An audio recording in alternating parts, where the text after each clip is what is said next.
Exactement. iminara yose yagiye igaragaza inzira waciye ugana ku nzu yawe Disposer d'une résidence. ufite hanze y'umujyi. Pourquoi vous me posez la question? Vous semblez tout connaître de ma vie. uri kumbaza ibibazo kandi uzi igisubizo, ibyo sinjye wabikoze.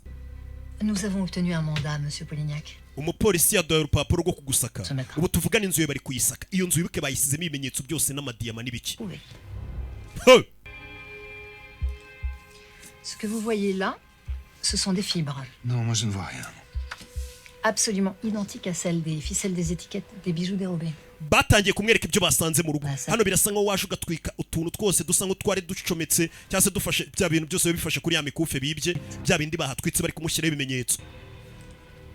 Ce petit diamant, reba n'akadiyama gato twahasanze, des joyaux volés. kandi aka kadiyama kavaga ku mukufe umwe mu yibwe. Non.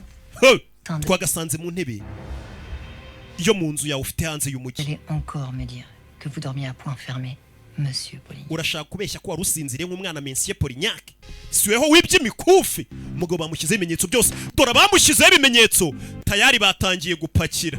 bari gupakira. uwo ni Baline yatangiye gupakira ibikoresho byose, ya materescope bakoreshaga baneka umugabo, ibintu byose bari gupakira.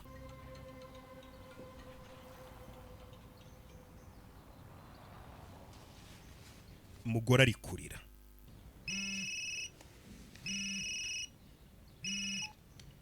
Camille? Camille, hani ikintu cyabaye? umugore yamuhamagaye. itaza kumureba amenye ni ibiki. Todo lo rápido que he podido. ¿Qué ocurre? mise mbanguka kimbwira ngo hari ikibazo cyabaye. Mi marido es director de una casa de subastas.